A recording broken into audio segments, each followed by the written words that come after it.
Hello and welcome to the RotD Deep Dive spoiler-filled discussion video on Hell House LLC and Hell House LLC 2, the Abaddon Hotel.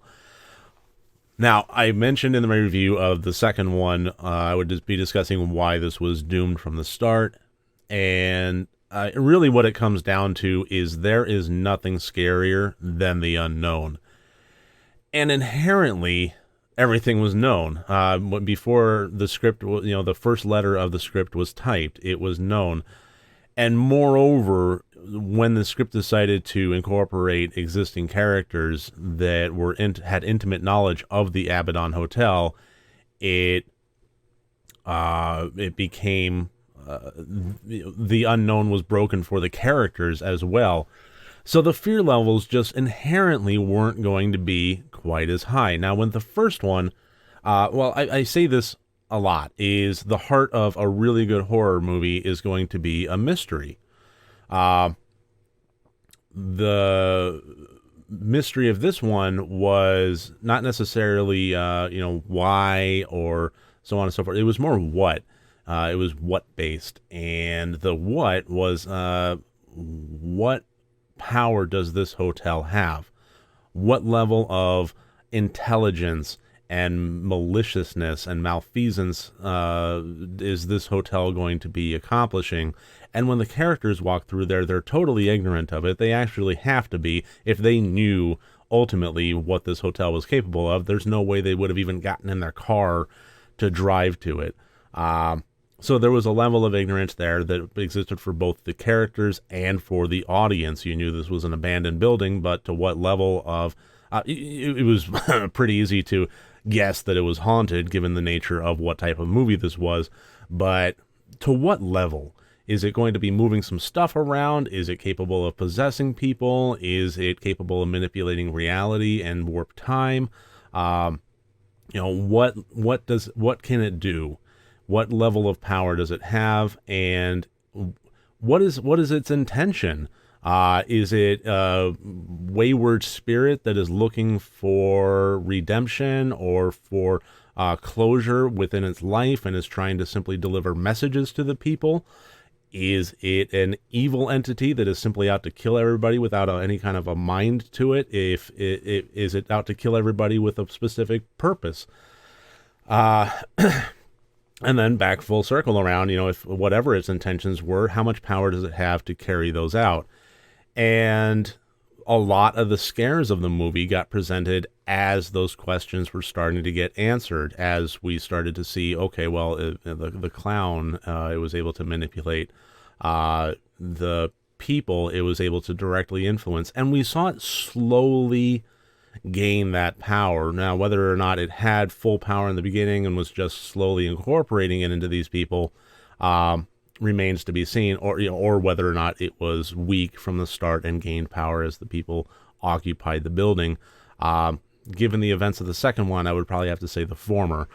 But regardless, it delivered its mystery unfolding slowly over the course of the movie, and as the things kept ramping up, the scares kept getting more and more. We started with just the clown incident of, seeing him in the hallway and turning his head and so forth, and it was like, I thought that was you, and no, you're messing with us, man. And then getting down into not the basement, but the lower level, with the female character, facing the wall and other things going on, and more people were starting to get involved. And it played with that pretty well, too. One character would see things, the other ones wouldn't. It kind of caused some infighting and some distrust. But by delivering it slowly, you also gave the element of characters were able to escape from this if they so chose to do. If they kept their eyes open and they saw things are getting really, really dangerous here, I want to extract myself from this situation. You got the impression that they were able to do so. But their loyalty to friends and so on and so forth kept them there until it was too late and the door was shut and it was locked. Figuratively speaking. Well, also literally. And the second one, it really wasn't able to pull that off. That was the problem with a sequel such as this, is all of those things that were unknown are now known. and not just to us, but to at least a major character within this, of the editor of the first one. And it really takes away that level of fear. We now know what power the hotel has, and they really kind of portrayed it in a different light. Whereas the first one took weeks and weeks to charge up and deliver that scare system slowly.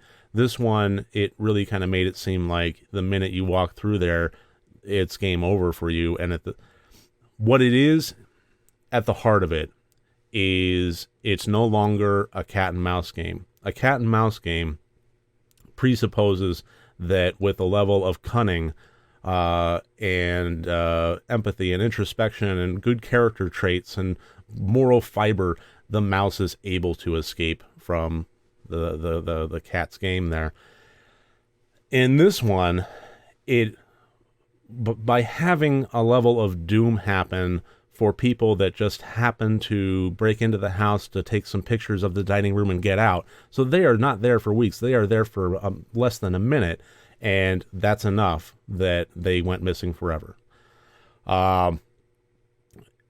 It really set this up so that by having the house, we know what it's capable of. We know what level of maliciousness it has and what its power is. And by having it set at 10 the entire time, it is no longer a cat and mouse game. The cat has caught the mouse and is now playing with it. And that was it for the entirety of the movie. And that's just not as interesting. It's not as scary. It's not dealing with the unknown and slowly revealing it through the use of scares. It's something that we already are prepared for. We know where the scares are coming. We know what it's going to do. So instead, the movie built on its mythos. It talked more about the builder of the hotel, and certainly at the end there, set that up with the grand character reveal. Which, by the way, small avenue to detour on. If you're going to have a major character reveal like that, you need to have it more middle of the road milquetoast style. That character had a very distinct speech pattern, tone, cadence, and when he was off camera talking to Alex, immediately, of course, it's the guy being, sitting in the chair, the city representative being interviewed there. Of course it is. That's his voice. That's his tone, his cadence. The big reveal wasn't a reveal. It was broadcast a million miles away. If you're going to do something like that, you really need to have more of a moderate tone, moderate voice that could be kind of attributed to anybody. And you can't make a character like Gilbert Gottfried, sit in the chair for 45 minutes and then have a character off screen that sounds exactly like Iago from Aladdin. It's that's Gilbert Gottfried. Of course it is. So, whatever mystery they're trying to, keep in the shadows there, they did a pretty poor job with that one. Regardless, I don't know how they could have made this so that it could have worked on the same level as the first one. It's just an inherent problem of having the unknown now known. It's the same thing that The Matrix suffered from. The entirety of the movie was kind of a general reveal of the truth of what was going on.